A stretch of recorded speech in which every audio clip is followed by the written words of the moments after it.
আসসালামু আলাইকুম। ২ অক্ষর এক ডিজাইন। এমডব্লিউ লোগোর অসাধারণ রূপ দেখে নিন একদম শুরু থেকে। টুলবার থেকে পেন টুল নিয়ে আর্টবোর্ডের এখানে আমরা এম আর্ট করব।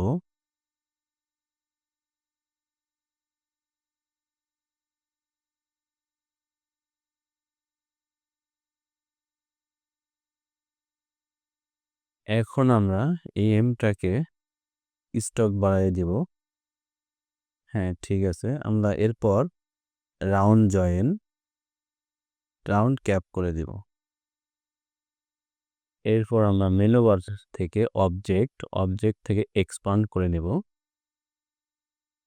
যে সকল কর্নারগুলো কার্ভ করা হয় নাই, আমরা ডিরেক্ট সিলেকশন টুল ব্যবহার করে কার্ভ করব।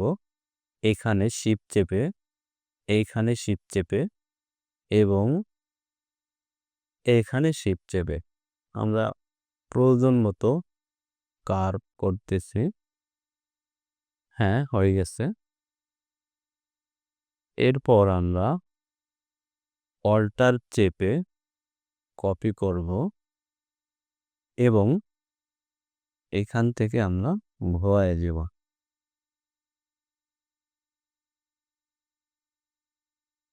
এইখানে আমরা বসায় দেব।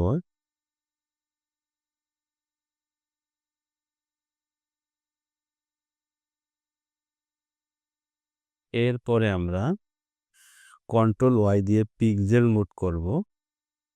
পিক্সেল মুভ করার পর দুইটাকে সিলেক্ট করে কন্ট্রোল 2 দিয়ে লক করে দেব। আমরা আবার টুলবার থেকে পেন টুল নিয়ে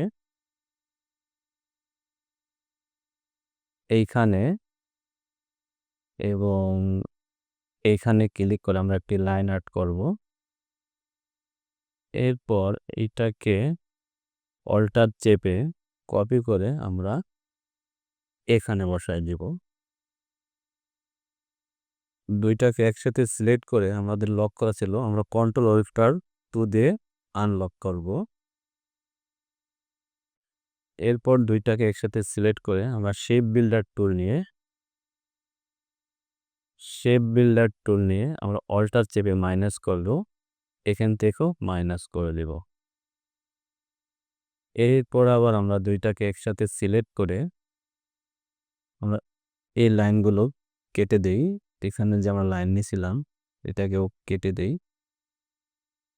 দুইটাকে একসাথে সিলেক্ট করে ডিরেক্ট সিলেকশন টুল ব্যবহার করে এই অংশ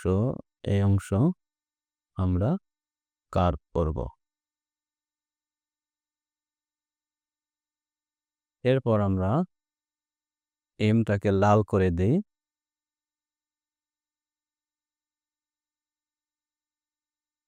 আলহামদুলিল্লাহ, সুন্দর একটি এমডব্লিউ লোগো তৈরি হয়ে গেল। এটাকে আমরা আরও ভেরিয়েশন করতে পারি। অল্টার চেপে কপি করব এবং এই রিফ্লেক্ট টুল ব্যবহার আমাদের অন্যভাবেও তৈরি হয়ে গেল। এইরকম সহজ ও ইউনিক ডিজাইন পেতে সাবস্ক্রাইব করুন। দেখা হবে পরবর্তী ভিডিওতে। ধন্যবাদ।